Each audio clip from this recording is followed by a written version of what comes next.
Guys, enter the stars, and thanks for coming out again for this live hangout. Now, again, like I can't even imagine sometimes what life would be like if I was still asleep.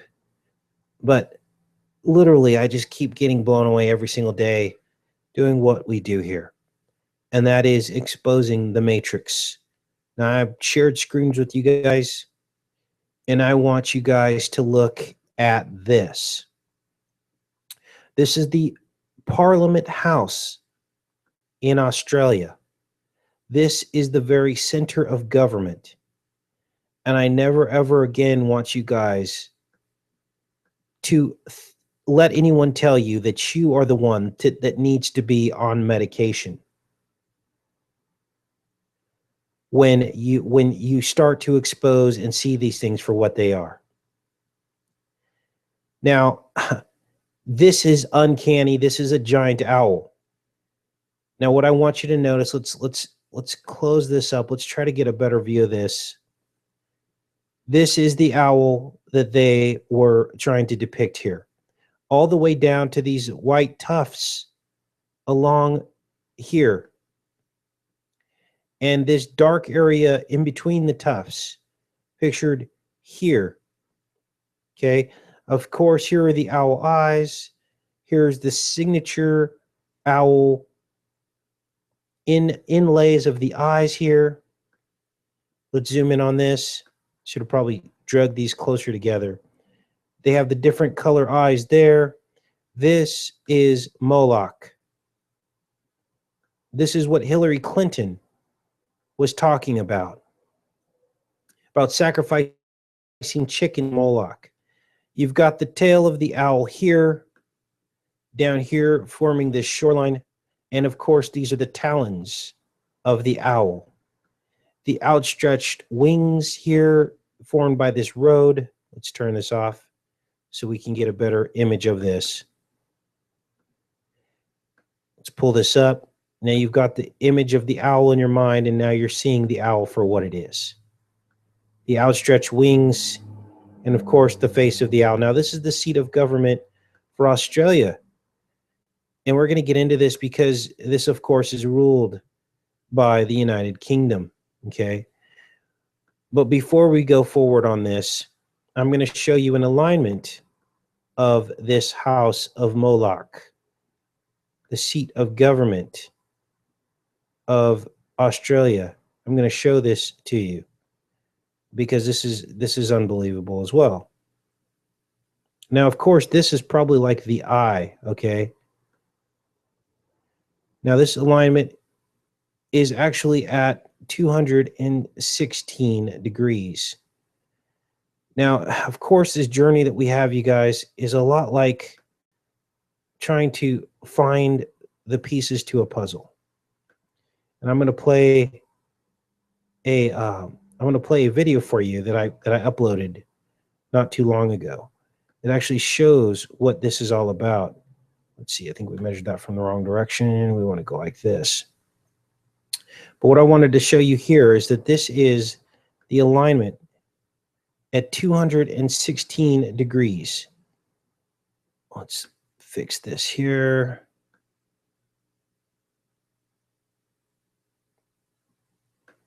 $215.98, very close to 216 degrees. Let's flip this around here. Now, what isn't so important about 216 degrees? Well, we're going to get into that in a minute here, you guys, but I wanted to show this to you so you can see what is going on with this reality. This is the Parliamentary House of Moloch at 216 degrees. Let's zoom this out. And now let's go in and look at this image.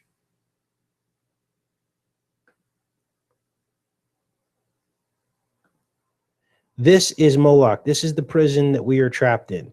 This is what these people worship, and this is why they show us these owls all over the planet, okay? And it's because these are the prison walls. The stars, it says in the Bible, are in the firmament. but yet the firmament moves. And I believe that the firmament moving in the star pattern at the equator, which forms the owl eyes in the night sky, has something to do with the prison that we are locked into here. Let's zoom this in here. Get a good image of this side by side, so you can see the owl eyes. This is what we're dealing with. Now, much of this is somewhat hard to decipher in terms of the good versus evil, but here's a really good side by side of the owl eyes in the Parliament House. Let's pull this up here. There we go. There's the side by side that we want right there. Now, what is this? This is the star spin. So you're standing at the equator. You have the stars in the east and west going straight up and down. So in other words, if you were able to like lay in the grass and stare up at the stars and see them all through the night, they would travel 1/4 or 1/2 of the way through the sky. And they follow a pattern. This is called the star spin. This is real. This isn't made up. This is time-lapse photography and a panoramic of the stars at the equator. If you do a Google search on panoramic stars time-lapse, you'll see these very same images. And at the North Pole star, they spin counterclockwise. At the South Pole star, they spin clockwise. So what you get is these giant owl eyes in the night sky. Now, I believe that this is, how do I explain this without having it be too ambiguous? I believe that this is our prison, and these people worship the prison. They want you to feel comfortable in this prison. So they build all of their places of governance around this concept of being locked in the prison. But heaven is beyond this owl. Now remember, you only see this at night. Owls hunt at night. So it's almost like they're using the depiction of the owl as their symbol, us being in the dark. But I believe that past these stars is heaven. And in the heavenly realms, all the stars shine bright, even during the day, probably. But we're locked here and we don't see that. All we see is the black sky against the stars. Now, why do they spin? I don't think that they're spinning because the earth is round and we're spinning. I believe there's more at play here. And we haven't really gotten to the bottom of that, of why that is. But I know that God is in the middle of that somewhere. But he is not the prison. That's not what God represents. He's outside of this. He wants us to break through the owl eyes, okay? He wants us to break through this. Now, of course, God created the stars. The book of Enoch says that each of us have a star in heaven that shines as brightly as our righteousness here on earth. There's some kind of symbiotic relationship between us and our representative star that we each have in heaven. So stars are not bad. That's not what this is about. This is about trying to crack the code, trying to understand the heavenly things with the information that we've been given. So one thing is for sure. The people here on earth are using the stars and using the owl as negative things to try to trap you here mentally, okay? Now let's look into this a little deeper. Let's look at the 216 degree alignment. I'm going to play this video. I uploaded this a couple different times. And I believe the math in this video may be the math that imprisons us. And you'll understand in a second, because Barack Obama was born on the 216th day of the year. We just showed you the alignment of the Parliament House at 216 degrees. And we know that 6 times 6 times 6 is 216. So I believe that these numbers that I'm going to show you in this video of the number 216 and how it relates to our world, I believe that this may be now part of the prison. the prison that imprisons us. Now watch this. We know that it takes exactly 2,160 years to complete one Earth age around the zodiac. It takes 2,160 years to create one Earth age around the zodiac. In other words, we have just entered the age of Aquarius. And if human history went another 2,160 years, we'd be in the next Earth age. In other words, the next prominent constellation in the sky at the horizon, the rising sun. And that's how they measure Earth ages. Now, for those of you that have been on this channel for a while, you understand that we made the discovery that the Earth ages actually overlay. They overlay exactly the history of the Bible, starting with Gemini, and in order. Gemini, the twins, Cain and Abel, Adam and Eve. I believe that Cain and Abel were twins, both from different fathers. The serpent being the father of Cain, and that is when the enmity between the seeds began. And Adam being the father of Abel, who was killed, but then Eve had a second child of the pure bloodline, which was Seth. So this goes on, because after that, a new constellation was prominent in the night sky. The next 2,160 years, following Bible prophecy or Bible history exactly. This is how I know that just a group of men didn't write up the Bible with no heavenly knowledge, because there's no way that all this could have happened without them having a divine inspiration of God. The next Earth age after Gemini, in order, was, I believe it was the bull, was Taurus. And that is when they had the golden calf, or the golden calf. After that, it was Aries, the ram. And this is when the Israelites went away from the golden calf to sacrificing lambs and sheep and things like that, pointing forward to Christ's sacrifice. After that, the next dominant constellation in the night sky became, what was it? I'm trying to gather all this from memory, you guys. It was Pisces. And for those of you that are following this that are just can't believe this and your mind is blown, pull up the zodiac, pull up the Bible history by millennia, and you will see exactly what I'm talking about. It overlays perfectly. The little research, you can find the truth on your own. You just have to hunger for it and want to spend the time on it. And every day is a new journey. Pisces, that was the age that Jesus was here, the earth age of Pisces, the two fish. And what did Jesus use to feed the crowd of people? He fed them with two fish, the symbol of Pisces. And this goes on because everything was about pointing forward, right, to the age of Aquarius. Now, the symbol for Jesus is a fish as well. On the back of cars, you'll see it on bumper stickers. On the back of a car, that is a symbol for Jesus. There's a reason for that, because he lived during the age of Pisces, the two fish. And it goes on because everything Jesus was pointing forward to was about water, completing the circle, coming full circle from the flood, and basically explaining that the next earth age we would go to is the age of Aquarius, the man holding the water jug. And in fact, the disciples came to him and said, "Where do we go to prepare for the Passover?" In other words, to pass over into the new earth age. And he said, "Go upstairs and find the man bearing the water jug." This is in the New Testament in the Bible. Type in those keywords in Bible and it will bring up the verse for you.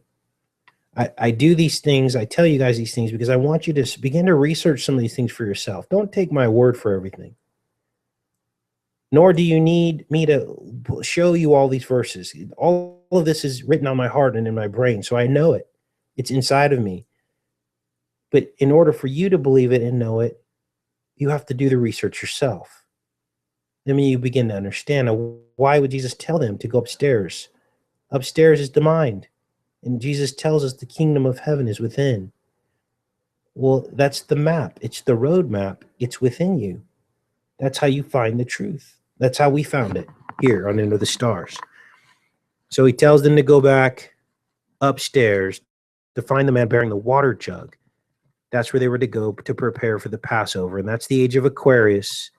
And that is the age we just entered into. There was a song written about it called The Dawning of the Age of Aquarius. It was, I believe, back in the 70s or the 80s. And it completed the 2,160-year cycle of that constellation in the night sky at the horizon. Now we're going to continue on with this video because we're looking at the number 2160. Now watch this. One Earth age being one prominent sign of the zodiac in the sky for that given time period. But what you probably didn't know is that there are 21,600 nautical miles around the equator of the Earth. Yes, you heard that correctly. That same 216 constant. Now remember, 216 is 6 times 6 times 6. And this is why I'm starting to begin to believe that these numbers are part of the lie. It's part of the lie. Like, these numbers are going to describe a globe Earth. That is what these numbers are describing. And watch, you're going to see as we complete this, but 21,600 nautical miles at the circumference of the equator is what we are told. Now watch this. Also, in 2160 BC, the Epic of Gilgamesh was written. And this was all about the flood, which is probably when the flood happened. This is the Epic of Gilgamesh, written on tablets of stone from the ancient Sumerian text. We know that the moon is 216,000 miles from the Earth, but it is also 2,160 miles across. Now that blew me away because, again, these are things we can't prove. We don't know if the moon is 2,160 miles across, but that's what we're told.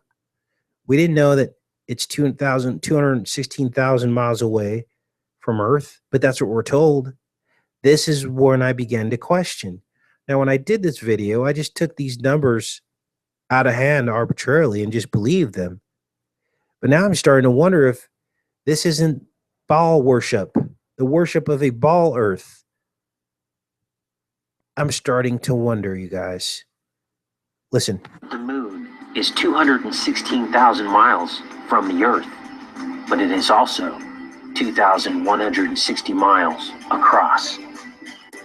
Now, as we discussed, the Earth is exactly 21,600 nautical miles around at the equator. Now, when I uploaded this video, I had a lot of questions. People are like, and I didn't understand the confusion, but I guess this is one of those cases where you guys were light years ahead of me in some of this understanding, because you're like, this can't be real, Casey. What? And when I began to think about that Obama was born on the 216th day of the year and all of this started to fit together, I thought maybe this is part of the deception. And this is what we're meant to discover. Now, as I said, this is what we're told, that the Earth is 21,600 nautical miles around. Again, the 216 number. Now, listen to this. But a strange thing happens when you measure a different equator, the equator that goes around the Earth at exactly 29.9792458 degrees north. And that is coincidentally the speed of light, and it is also the very center of the Great Pyramid at Giza. And this new equator measures exactly 20. Coincidentally, now this is huge, because this new equator that goes right through the pyramids of Giza is 21,600 regular miles. And as I just showed you, it is at 29.972458 degrees north, which just so happens to be all of the very same digits of the speed of light. So maybe all of this is BS, you guys. How can this be? How did the ancient Egyptians know what the speed of light was to then build the pyramid at that exact north latitude to match the exact same digits of the speed of light? And it just so happens to be at 21,600 miles, regular miles around at that point, measuring that line, which matches the nautical miles at the equator. I mean, really? Let's continue. Speed of light, and it is also the very center of the Great Pyramid at Giza. And this new equator measures exactly 21,600 miles around. So that's it, you guys. That is, I believe, where we're at. Let's close this up. Let's go back in the chat. Make sure we're still connected. I could just be talking to myself.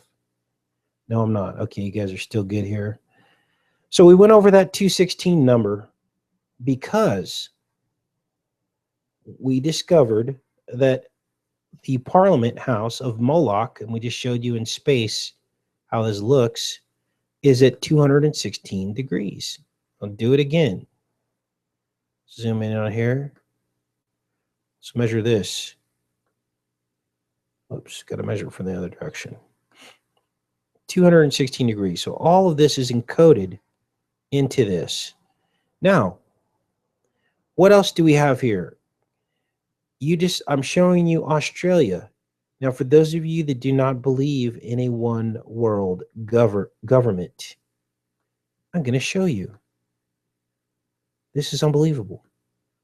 We have the Owl Eyes in Australia.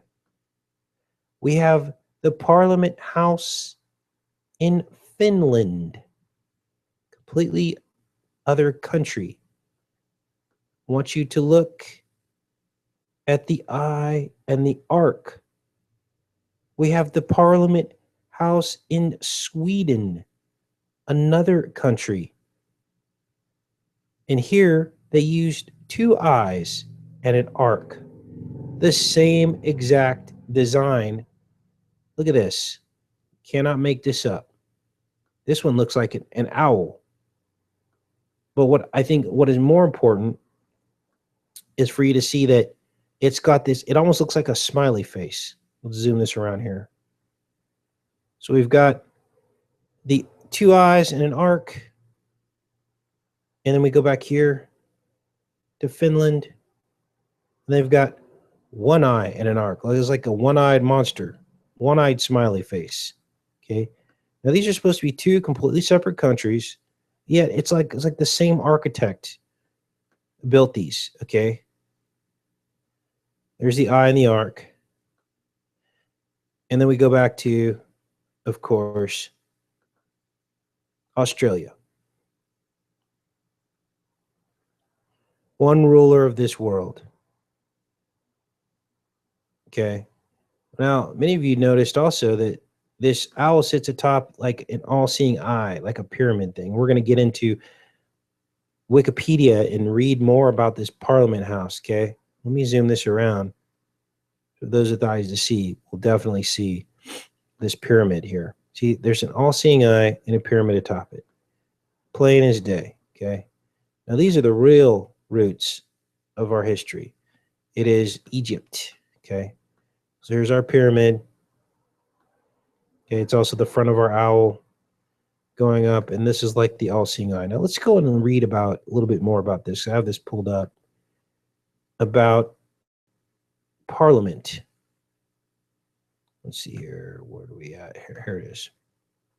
And of course, it was inaugurated on May 9th, 1988. And we know all about 88, you guys. We've been talking so much about it. This looks like the central feature here, main entrance. and the flag mass. I believe this is that eye thing we were looking at. It had like a pond in front of it. That's what this is right here. Forms like the beak of the owl. Now it says here the building was designed by Mitchell Gorgola and Thorpe Architects and opened on May 9th, 1988. Now this just so happens to be Victory Day. Let's look at May 9th. I think is what I remember it being. May 9th, 1988.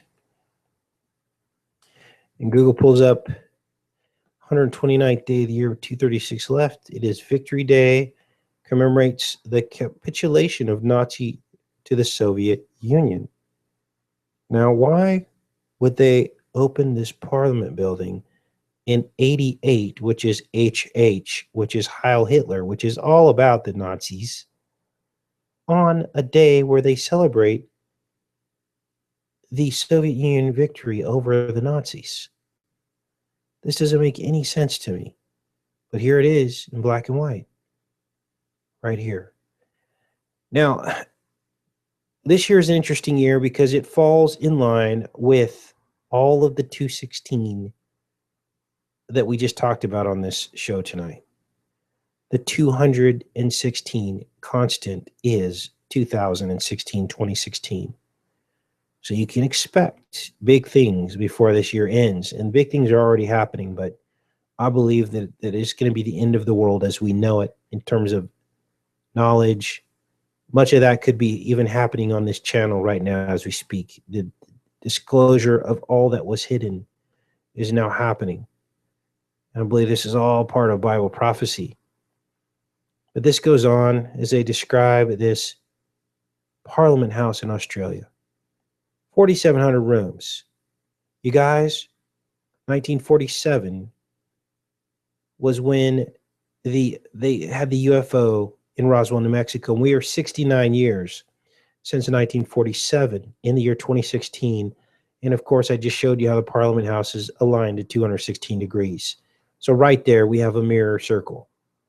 This Parliament House was pointing to the year 2016, just in the amount of rooms that it has. Let's continue on here. Talks about the layout before the establishment of Canberra in 1901, with 6 British colonies in Australia federated to form the Commonwealth of Australia. Melbourne and Sydney were the 2 largest cities in the country, but the long history of rivalry between them meant neither would become the national capital. So they were fighting over who was going to be the capital. Okay, so this goes on here. After much argument, the Parliament decided that the new capital would be in the southern part of the New South Wales, on the site which is now Canberra. Okay. Acquired control over the land in 1911, but World War I intervened. Nothing was done for some years. We're just reading through the history of this to see if we can find any more clues, you guys. I'll be in the chat in a second. So this goes on. Here's the old Parliament House, 1927. Now, it just so happens this is the year that the Queen of England was born. 1926 was the year she was born. She turned 88 in 2014, the year that the new Freedom Tower opened. We did a lot of work in 2014 talking about the Queen of England turning 88 years old. Let's continue on here.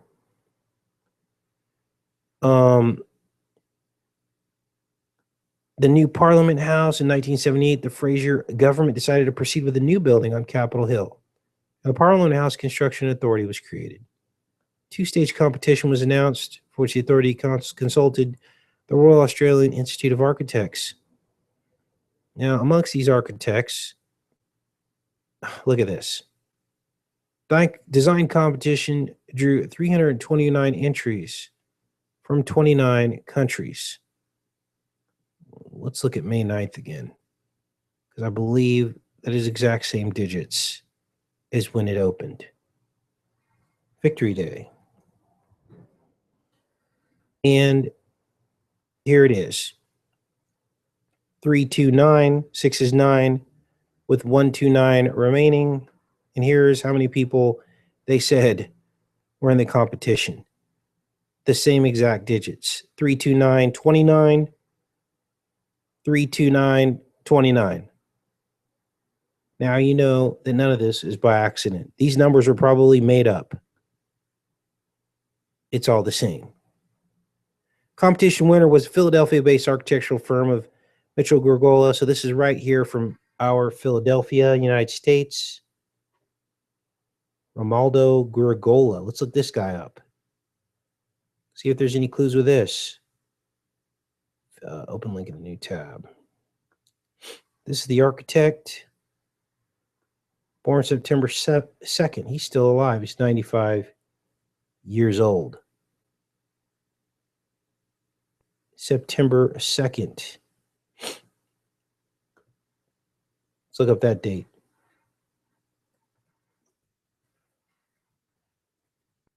Never know when you're going to find these clues, you guys. They just keep going. All right, let's close that. Let's close this and this. All right, so with a design which involved burying most of the building under Capitol Hill and capping the edifice with an enormous spire topped by a large Australian flag. So here it is. Gosh, that sure looks like an owl.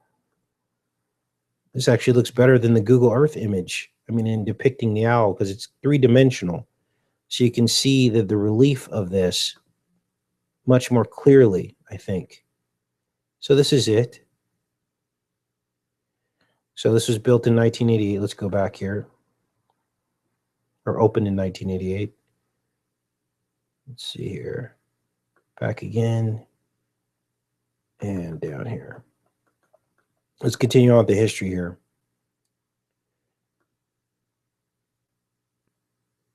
So it says here, actually, let me check in the chat. Make sure you guys are good to go. Hi, everybody. Sorry, I was started talking to myself there. Beat the loop. Indigo Reina, give some shout outs. Paul Panda, good to see you back here again. Callie 524, Debbie. You guys have any questions? Go ahead and pop them in here. Ozaro says, Casey, there's more to that Australian Parliament. It's more about genetics. On the 216 parallel, looks like a chromosome, and there are 216,000 genes in Satan's genetic code. Interesting. Thanks for that tidbit of information. So the 216 goes even deeper. Hey, Callie, let's see here. You guys are coming fast and furious here in the chat. I do all. Marcus, Cindy running amok. Yeah, that's a straight up owl, you guys. Don't let anyone tell you you're crazy. See, what they do is what is good is seen as bad, and what is bad is seen as good. The Bible said this would be the case in the last days. So all of us that are awake that see this stuff are called crazy, and we need to be on medication. There may come a day where they'll try to force us on medication. I don't have any problems in my life.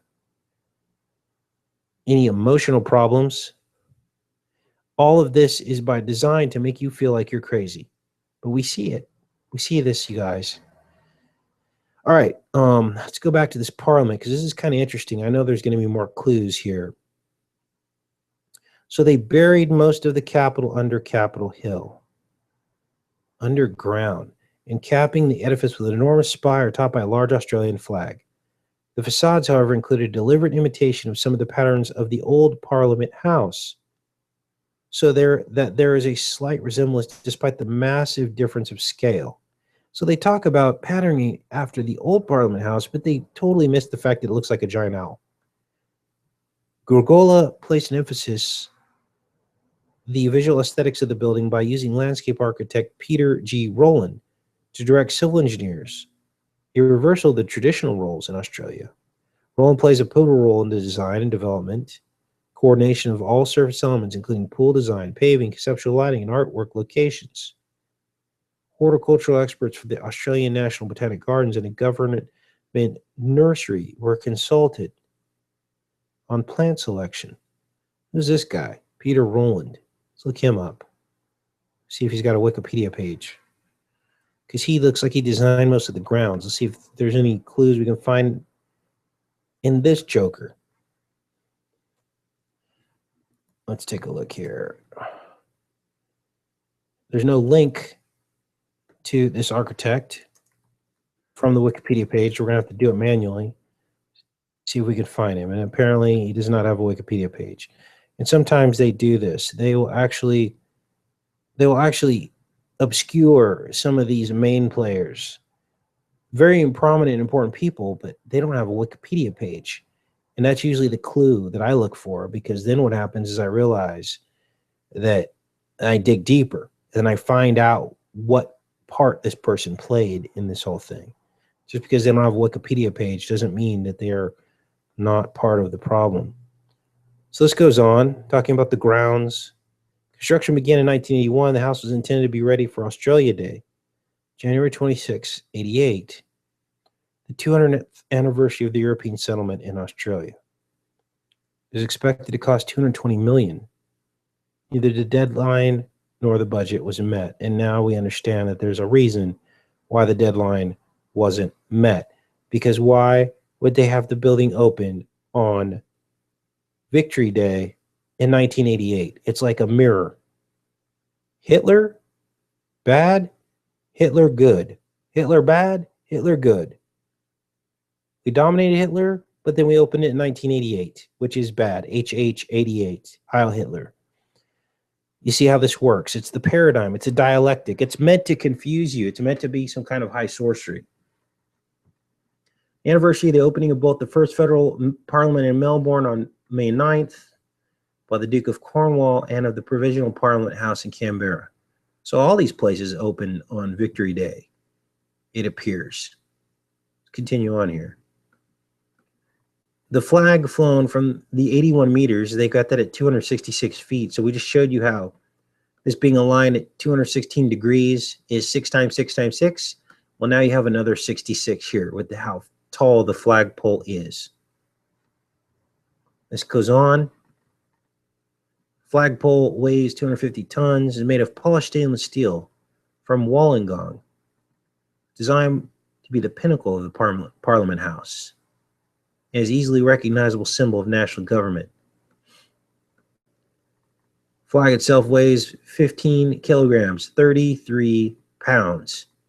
That's no accident either. Site covers 80 acres. Building was designed to sit above Old Parliament House when seen from a distance. The building is 4 meters higher than the original height of the hill.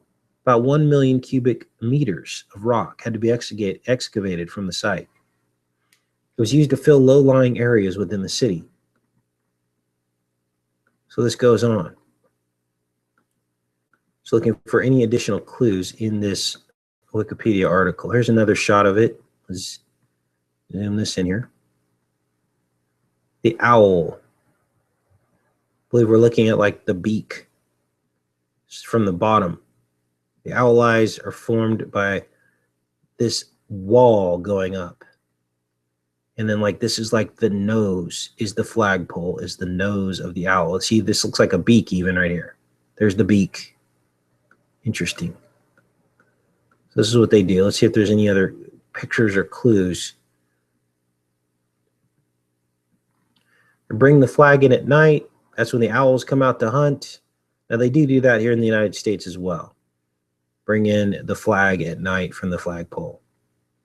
Let's see here, painted by Arthur Boyd. But we also have an owl at our center of government as well. So maybe there's something to that. Here's some shots from inside the tapestry. 9 meters, 66 feet by 30 feet is this the size of this tapestry. One of the world's largest tapestries. Let's continue on here. So they have, it's open to the general public for weddings, graduation ceremonies. They'll do anything they can to get you involved in this sorcery. This is what they want. They want you fully invested to remember those special times in your life spent in their prisons, their mental prisons of basically not knowing the truth. And then when someone knows the truth, you'll never believe them because you're fully emotionally invested into this prison through holidays, through customs, through marriages. That's the sorcery. That's the magic. And when you become no part of this world, as Jesus said to do, you're free from this. You don't feel this patriotic pull toward a government.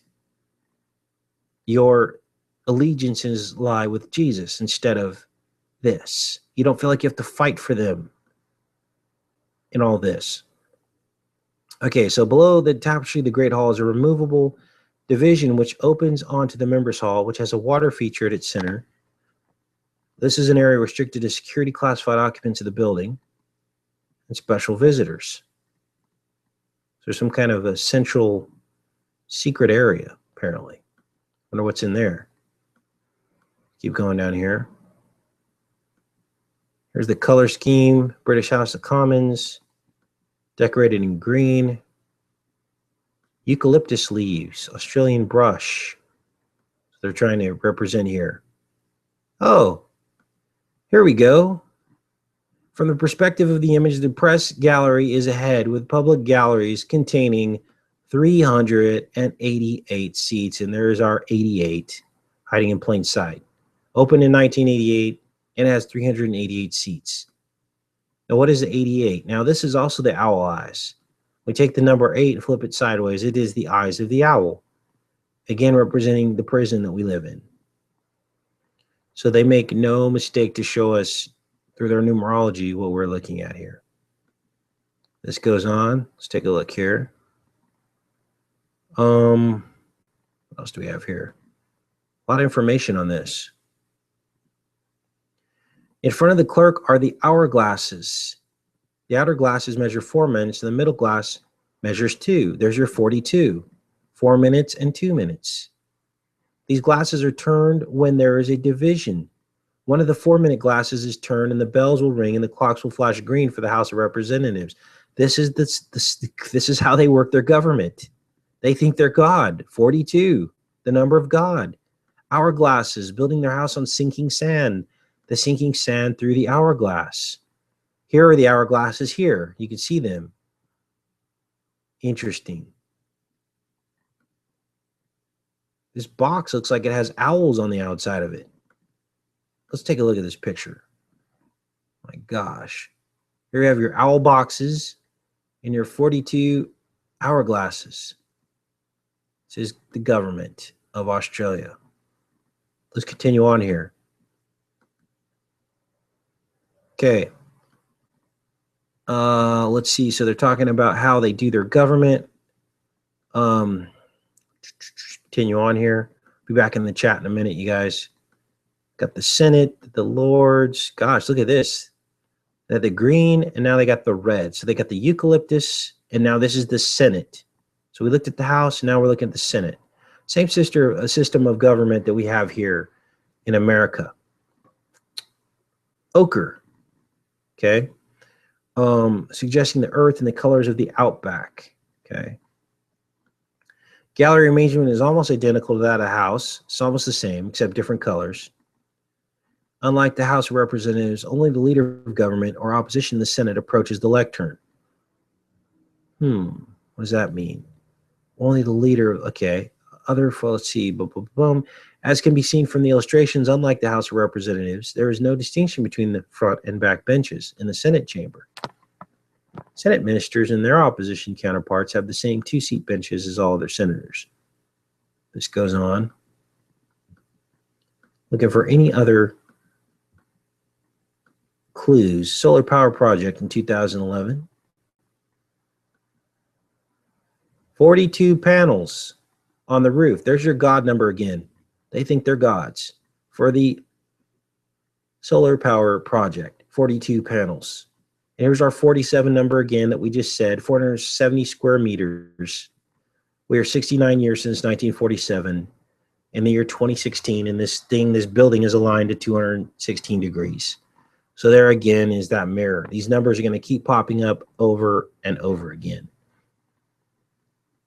So that's their solar, because they worship the sun, right?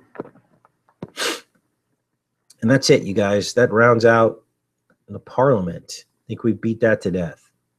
Let's close this. Let's come back in here. See how you guys are doing in here. All right, you guys, we'll stay on here for about another 10 minutes. I'm going to go into the chat, answer any questions you guys have. Wilson Phillips is in the house. 144,000 will be sent out to save as many as they can. I believe that's just kind of what we're trying to do now.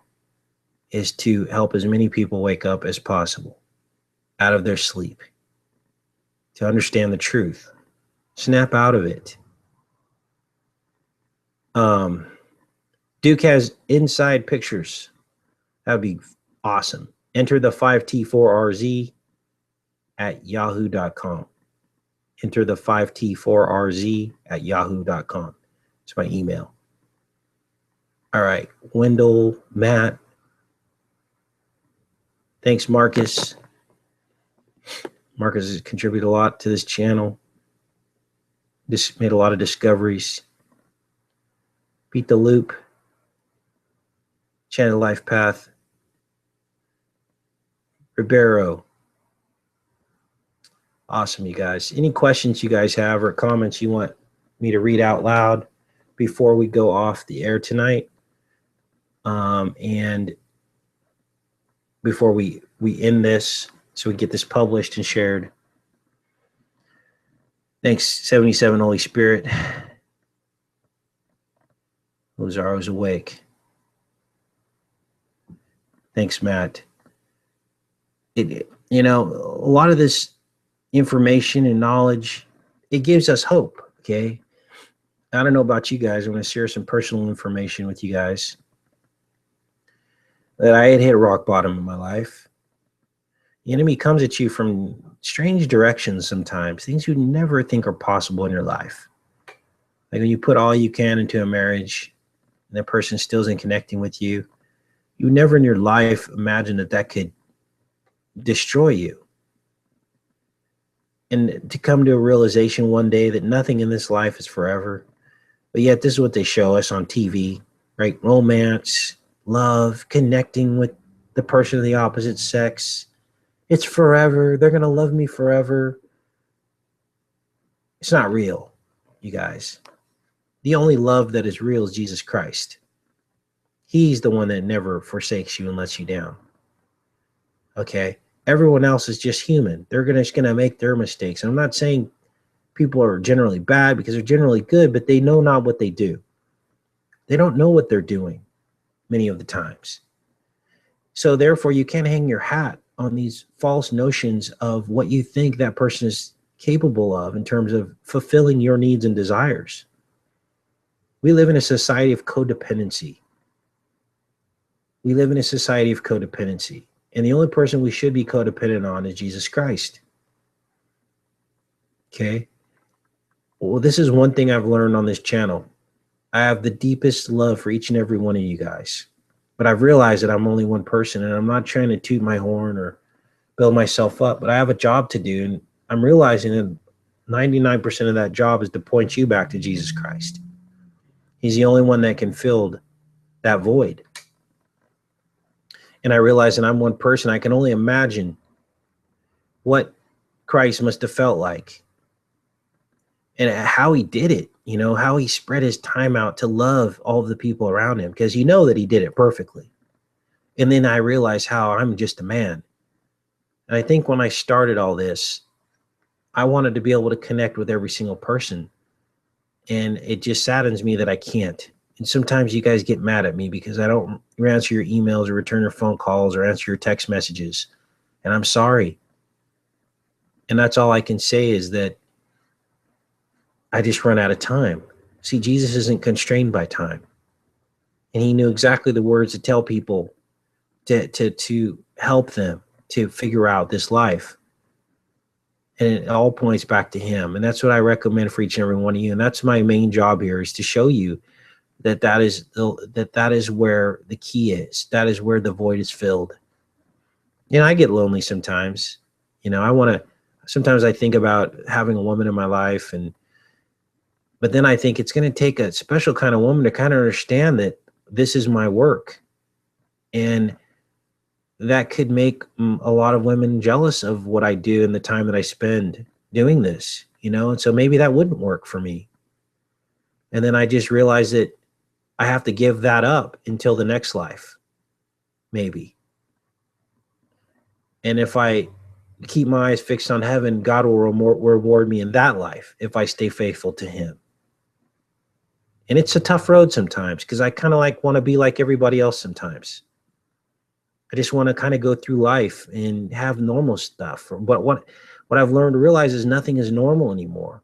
The only thing you can count on is Jesus. That's it. So that's where we're at with that, you guys. So let's see, look in the chat here. Yeah, I look at life as we're all reflectors of the light of Jesus. And we're not going to be able to capture all of the light that Jesus had and love, but we can reflect it around to each other. And if enough of us reflect all on back on each other and everyone else, if we each have a piece of his love and with our personal giftings, then we can reflect the light of Christ and the world could change. But we know that that's not what's going to happen. But we're not going to go down without a fight. We know that Bible prophecy says much of the world is going to be destroyed and much of the people in it, and that it's going to be like the days of Noah, and very few are going to get through the narrow gate because they're suffering from the strong delusion. They don't want to know the truth, and they're knee deep in ego, pride, selfishness. A lot of people come to this channel and they just hate me just because they think, why you? Why do you get to know this information? Even my peers here on YouTube sometimes hate on me. Why does Casey get to know this information? And I just try to encourage them. It's really hard not to return evil for evil, but sometimes I'm a human being, right? And I just tell them this has nothing to do with me other than the fact that I love God and I've left everything else in my life for him. Everything. I picked up my cross. A lot of people aren't ready to do that. They're still holding on to that relationship, toxic relationship that stands between them and God. They're still holding on to trying to get the love of their children back. Or they're still trying to chase after that career. Or they're still mad because they don't get to have all these material possessions. I've given all that up. This is what I do each and every day. And I get to sleep at night knowing that I've given up my life for Christ. I picked up my cross. And the devil still comes. He comes. He wants me to go down. He wants me to go down because I'm a soldier for God and I've got a sword and I'm cutting through all of the lies. And though we don't have a mainstream, following and all this, that doesn't matter because it's one soul at a time. And the people that need to be here are here. And I would never have thought in the year 2012, when I started this channel, that we'd be to the point where we're at. But here we are. So I just encourage you guys just to keep on, just to keep staying true, keep staying real. Never give in. The still small voice tells you what to do in your life. It tells you, it shows you, it guides you to where you're supposed to go. But few of us ever listen to it all the time. And I'm going to keep doing this as long as I can, you guys. As long as you keep listening. And we will get through this. I think this show was a great show. The one before this was, I think, stellar. I think when we decoded the Star Wars Force Awakens, that was groundbreaking work that I don't think anyone had discovered at that point. The narrow gate and that whole thing, that gave me chills doing that one. But if you haven't had a chance, take a look at that. I think we went for 30 minutes, but it's definitely worth watching tonight. I'm going to get off of here, you guys. And we got another one coming up on Sunday. We're going to get into, what are we going to do next? Let me see here. Let's go to live control room in a new tab. Be real careful over here. Let's see here. Okay, so let's go to events and let's see. Wait a minute. Events. Got one more coming up on Sunday. Why isn't it showing us this? Live now. Oh, here we go. Upcoming. All right. So the Salt Lake City Visitor Center to Hell. I'm going to go ahead and give you guys a sneak peek of this before we get into this. Salt Lake City Visitor Center. This is what we're going to cover on Sunday. Salt Lake City visitors. I could have just did this, huh? Getting tired. Okay, so let's go to Salt Lake City Visitors Center. Now, I think D, a lady by the name of D, who's actually from Australia. Was it her or was it somebody else? Asked me to look at this. No, it was somebody else who actually lives in Salt Lake City. Okay, so this is the Salt Lake City Visitor Center. So, of course, those of us with eyes to see, flip it, and it says hell. Now, there's a Mormon temple here and everything else. We'll get into that on Sunday. But here it is, hiding in plain sight, H-E-L-L. Flipped around, H-E-L-L. And this is what they think of us. And we're stupid. We go and we give 10, 15%. We show up to church every Saturday. And we get dumbed down to the spiritual things and never think for ourselves. And we go to hell. And there's the owl. All right, you guys. Much love to you. Take care and be safe.